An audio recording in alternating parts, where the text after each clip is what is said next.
Musik rock Indonesia pernah punya pemberontak sejati. Ia tidak hanya memainkan musik, tapi juga menghidupinya dengan segala harga yang harus dibayar. Dulu ia dielu-elukan di panggung-panggung besar, tapi akhir hidupnya sunyi seolah terlupakan. Ini bukan kisah artis yang wangi dan manis. Ini kisah tentang rocker Bandung yang memilih jujur dalam bermusik, meski industri musik tak selalu berpihak padanya. Dialah Dedi Stansa. Dedi Stansa lahir di Bandung 14 April 1949. Nama aslinya Dedi Sutansyah. Ia tumbuh dalam keluarga yang berkecukupan. Konon ayahnya seorang pengusaha hotel. Namun sejak remaja, Dedi Stansa sudah menunjukkan jiwa memberontak. Daripada sekolah formal, ia lebih tertarik bermain gitar dan menyerap pengaruh musik hard rock dari barat seperti Led Zeppelin, Grand Funk Railroad, dan semacamnya. Di usia belasan, ia mulai bermain musik. Lalu pada pertengahan 60-an, ia ikut mendirikan The Rollies, band yang kemudian jadi legenda di Indonesia. Tapi tampaknya Dedi Stansa tak pernah cocok dengan kedisiplinan The Rollies. Ia lebih liar, lebih urakan. Gaya hidup bohemian dan kecanduan narkoba mulai muncul sejak masa ini. Tahun 1974, ia dikeluarkan dari The Rollies. Katanya saat itu Dedi Stansa hanya menerima pesangon Rp450.000. Akhirnya, ia melangkah sendiri, tanpa panggung, tanpa rencana. Dedi merasa ditinggalkan, bahkan oleh kawan terdekatnya saat di Rollies. Siapa lagi kalau bukan Bangun Sugito alias Gito Rollies. Keduanya saat itu memang sangat dekat, sama-sama bengal, sama-sama tukang teler di zamannya. Dari sejumlah catatan, Gito kabarnya pernah berusaha mempertahankan Dedi Stansa agar tetap jadi personel The Rollies. Ia percaya Dedi bisa berubah, tapi apa daya, sejarah menentukan lain. Dedi Stansa tetap dikeluarkan dari band yang bahkan namanya saja ia yang menciptakan. 2 tahun kemudian, tak butuh waktu lama, Dedi Stansa bergabung dengan Superkid bersama Jelly Tobing dan Dedi Dores. Band ini dibentuk Denny Sabri, jurnalis kawakan dari majalah Atwil yang saat itu sangat terkenal. Jangan heran dengan nama Dedi Dores, karena saat itu ia masih gahar, belum seperti yang kita tahu sekarang dengan lagu-lagu cintanya yang mendayu-dayu. Superkid bukan sekadar band, mereka membawa aura bad boys sejati. Dengan lagu-lagu seperti Troublemaker dan December Brick, Superkid jadi ikon rock di kota Bandung saat itu. Dedi Stansa tak hanya bernyanyi, ia menyalurkan amarahnya, kekecewaannya, dan kegelisahannya ke dalam setiap teriakan vokalnya. Aksi panggungnya eksplosif, bahkan kadang dianggap berlebihan. Tapi itulah Dedi Stansa, jujur dan tak peduli pada aturan industri.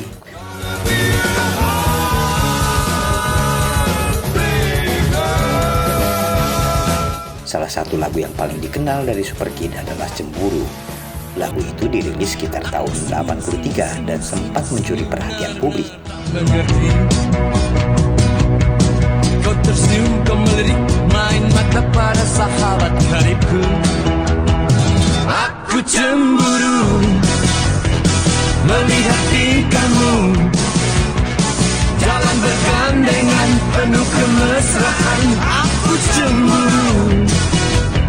Namun sebagian orang menganggap lagu itu menjiplak karya penyanyi rock wanita barat, Susi Quatro.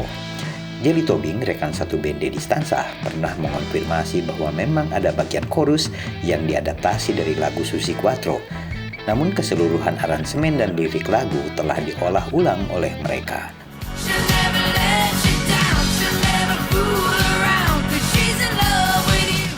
Praktik adaptasi seperti ini tampaknya lumrah di era 70-80-an dan lagu Cemburu tetap menjadi salah satu karya Superkid yang paling dikenal. Saat Superkid vakum, Dedi Stansa sempat bergabung dengan Staccato Band di pertengahan 80-an. Mereka rutin manggung di kota Bandung dan sekitarnya. Kiprah Dedi Stansa makin terlihat saat ia bersolo karir dan menghasilkan beberapa album.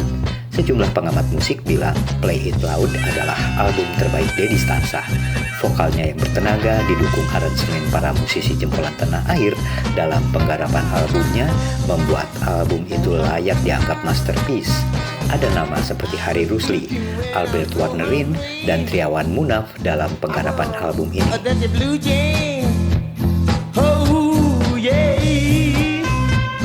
Dalam kiprahnya sebagai solois, ia juga merilis sejumlah lagu yang memperkuat eksistensinya sebagai rocker sejati. Ada lagu Tomboy dengan nuansa rock jenaka, kemudian lagu berjudul Siapakah Aku yang terasa kontemplatif.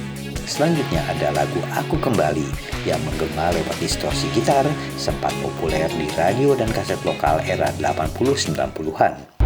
Ini aku akan mencari bidadari yang baik hati. Lewat karya-karya ini, Dedi Stansa menunjukkan bahwa dirinya tak hanya kuat di atas panggung, tapi juga konsisten dalam menulis lagu yang mewakili semangat dan keresahan anak muda saat itu. Meskipun tanpa dukungan besar dari industri, lagu-lagu solonya tetap hidup di antara mereka yang tumbuh bersama suara khasnya. Di balik gaya liarnya, Dedi Stansa adalah sosok yang sensitif dan penuh kegelisahan. Ia dikenal keras kepala dan enggan tunduk pada aturan industri musik. Tapi lebih dari itu, ia merasa tidak sepenuhnya dimengerti, bahkan oleh dunia yang katanya mencintai musik rock. Oh, badan kuat dan berani, laki-laki sambang pun kan angkat topi. Tahun 1979, ia sempat ikut lomba cipta lagu remaja Prambors dan berhasil menembus album Dasa Tembang Remaja lewat lagu Sepercik Air, sebuah lagu yang kemudian jadi sangat legendaris.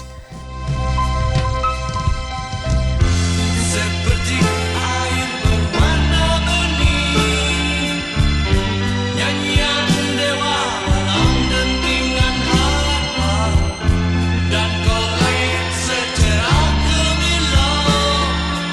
Lagu itu memang terasa lembut dan menyentuh serta menunjukkan sisi yang reflektif.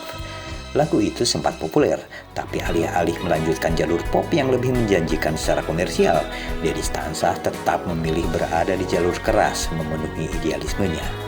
Industri musik saat itu mulai menyukai musisi yang bersih, mudah dijual, dan bisa dikendalikan. Sementara Dedi Stansa adalah kebalikannya. Meski punya kualitas musikal tinggi, ia sering dianggap terlalu liar dan tak bisa diajak kompromi. Mungkin karena itulah, Dedi tetap merasa sendiri meskipun berada di tengah sorak-sorai penonton. Suaranya keras, tapi jiwanya seakan sunyi. Tahun 90-an, Dedi mulai menjauh dari panggung-panggung besar. Ia hidup lebih sederhana. Kondisi kesehatannya terus menurun akibat komplikasi paru-paru dan jantung. Namun di tengah sakit dan kesepian, Dedi Stansa tetap menulis lagu. Tahun 2000 ia merilis album terakhirnya, Paradox, album yang terdengar seperti pesan terakhir, jujur, kelam, dan penuh rasa rindu akan makna hidup. Aku suka mabuk-mabukan, otakku sering keracunan, badanku sering gemetaran, permisi ikut ke belakang. Pada 22 Januari 2001, Dedi Stansa meninggal dunia. Ia wafat dalam kesunyian tanpa media besar yang menyorot atau panggung megah yang melepas kepergiannya. 22 Januari 2001, seorang penyanyi legendaris tanah air, Dedi Stansa meninggal dunia. Ia tutup usia di kediamannya di Cikaso Selatan, Bandung setelah berjuang melawan penyakit jantung dan paru-paru selama bertahun-tahun. Tapi bagi sebagian orang, Dedi Stansa tetaplah seorang legenda. Begitulah kisah Dedi Stansa, rocker sejati yang memang rela mengorbankan apapun demi naik panggung dan bermain musik. Banyak cerita tentang dia yang rela keluar duit sendiri agar tetap bisa manggung, karena panggung seolah hal terpenting bagi dirinya. Jika kalian percaya bahwa musik bukan sekadar bisnis, tapi bentuk ekspresi bebas, maka nama Dedi Stansa pantaslah untuk dikenal. Demikian kawan-kawan kisah tentang Dedi Stansa. Sampai jumpa dengan kisah-kisah lainnya.